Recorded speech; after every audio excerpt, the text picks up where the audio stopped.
ఒకప్పుడు వ్యవసాయం అంటే ఇంట్లో ఆక్యుపేషన్ ఏదైతే ఉంటుందో ఒకటే ఉండేది. అంటే ఇంట్లో నాన్నగారు occupation, for example is a farmer అనుకోండి, పిల్లలు కూడా ఫార్మింగ్ చేసేవాళ్ళు కాబట్టి అందరికి సమానంగా తండ్రి అధికారాలు ఇచ్చేవాడు. ఆయన మాట పెద్దది వేదం ఇంట్లో. ఎందుకంటే ఆయన ఏదైతే డిసిజన్ చేశారో అందరు కట్టుబడి ఉండేవాళ్ళు. ఎందుకంటే he's the main person of the house. ఇప్పుడు అలా ఉండదు, ఎందుకంటే వాళ్ళ ప్రయారిటీస్ మారిపోయినాయి.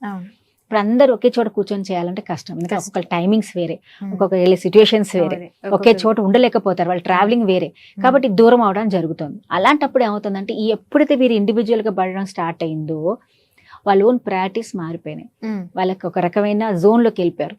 కానీ ఇప్పుడు ఈ పాత వాళ్ళు అదే జోన్ ఫాలో అంటే వాళ్ళు ఫాలో కాలేకపోతున్నారు, ఎందుకంటే వాళ్ళ షెడ్యూల్ అలా మారింది. అలాంటప్పుడు ఏం చేయాలి, ఒకరినొకరు అర్థమన్నా చేసుకోవాలి, లేకపోతే ఇన్వాల్వ్మెంట్ తగ్గించుకోవాలి. ఇది చాలా ఇంపార్టెంట్. ఒకప్పుడు జరిగింది ఇప్పుడు జరగాలనేది ఎక్కడా లేదు. అంటే ఒక ఫ్యామిలీ బాగా ఉండాలి అంటే చెప్పిన మాట అందరు ఫాలో అయ్యి, ఎంత దూరం ఉన్నా ఒక మాట చెప్పారని అందరు ఫాలో అయితే అది కరెక్ట్ ఫ్యామిలీ.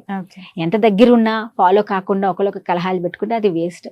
మెయిన్ ప్రాపర్టీ, ఇందాక చెప్పాను సేమ్ ఆక్యుపేషన్ కాబట్టి అందరికి సమాన అధికారం ఉండేది. ఇప్పుడు వాళ్ళ ఫీల్డ్ లోకి వెళ్ళిపోయినాక ఒక్కొక్కరికి ఒక రిక్వైర్మెంట్స్ అండి. పొలాల్లో పనిచేసే వాళ్ళకి రిక్వైర్మెంట్ వేరే. ఒకడే కొడుకు ఐటీ ఎంప్లాయ్, ఒక అబ్బాయి ఏమో వ్యవసాయం చేస్తున్నాడు. నాకు ఇన్వెస్ట్మెంట్ పెట్టమన్నప్పుడు వ్యవసాయంలో మీరు తక్కువ పెట్టచ్చు, ఐటీ వాళ్ళకి ఎక్కువ కావాల్సి వస్తుంది ఇన్వెస్ట్మెంట్. అలాంటప్పుడు ప్రాబ్లమ్స్ వచ్చాయా లేదా?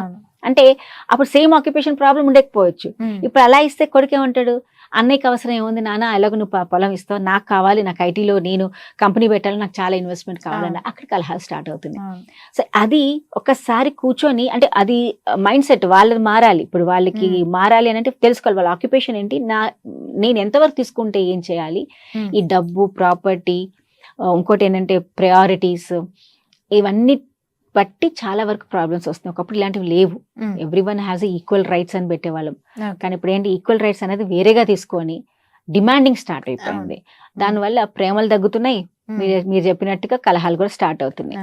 So decision factor is main important. ఎవరి మాట ఎవరికి, వాళ్ళ బేసికల్ గా వాళ్ళ ప్రయారిటీస్ మారాయి కాబట్టి, వాళ్ళు ఉన్న ప్రాంతం మారింది కాబట్టి వాళ్ళకి నీడ్స్ మారాయి. ఆ నీడ్స్ తగ్గట్టుగా వీళ్ళు సాటిస్ఫై చేయాలంటే కష్టం అవుతుంది, కాబట్టి కలహాలు రావడానికి ఆస్కారం అవుతుంది.